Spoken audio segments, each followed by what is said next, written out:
tunghayan natin ang isang panayam ng aming kasamang si Emil Carrion. Magandang umaga sa iyo, Emil. Magandang umaga sa iyo, Pia. At ngayon sa bahaging ito ng ating balitaan ay narito ang ating special na panayam sa isang bisitang dumayo sa atin dito sa balitaan. Napakalayo ng pinanggalingan dyan lang sa Barangay UP Campus. Isang kandidato para sa Barangay Kagawad sa Barangay UP Campus, si Ginoong Virgilio Rubillos, also known as Kaver. Kaver, magandang umaga. Welcome sa balitaan. Magandang umaga din ka, Emil. Ilang araw na po na binabanggit namin sa inyo sa ating editorial yung mangyayari pagkatapos ng eleksyon.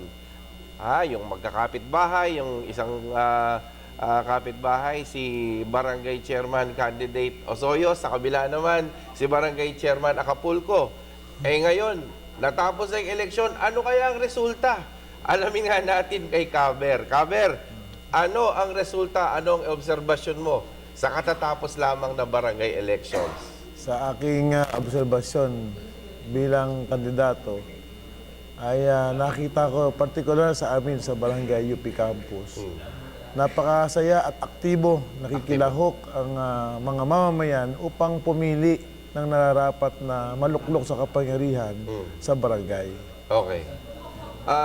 Pero ano ang pakiramdam na kayo ay 2 beses na nanalo na Barangay Kagawad sa ibang barangay? Pero ngayon, dito sa bagong barangay na tinitirahan nyo, sa Barangay UP Campus, ay medyo hindi kayo pinalad. Anong inyong nararanasan dito? Siguro ay yun nga ay hindi nakapaghanda at bagkos ay unang-una kasi ang kung barangay election, dapat ito ay pampamilya. Okay. At dapat marami ka talagang angkan.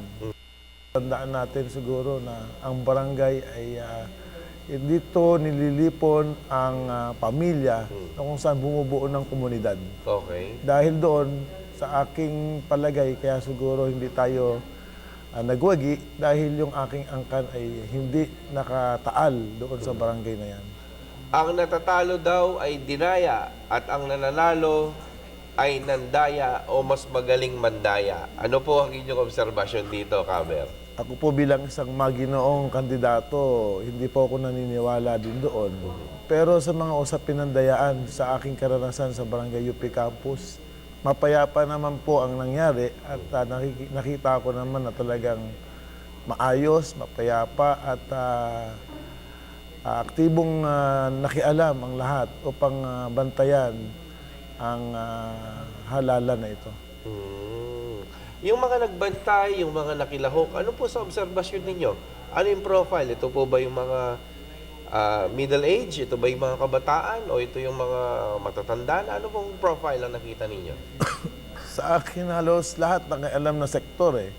May mga aktibong sa umaga, mga kabataan, at sa hapon naman ay yung mga middle age po sa gabi, yung mga may edad na talagang gusto nilang makialam kung sino ba talaga ang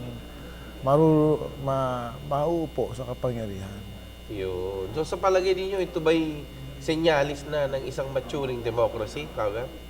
Sa aking palagay, unti-unti na nating naabot yung ninanais na mabuting pamamahala. Particular sa Barangay UP Campus, na obserbahan ko ang kasalukuyang Barangay Council na talagang ginagawa ang naaayon sa Local Government Code na yung katuwang ang mamamayan sa pag-ukit ng mga programang panglipunan na tumutugon sa kanilang mga pangailangan.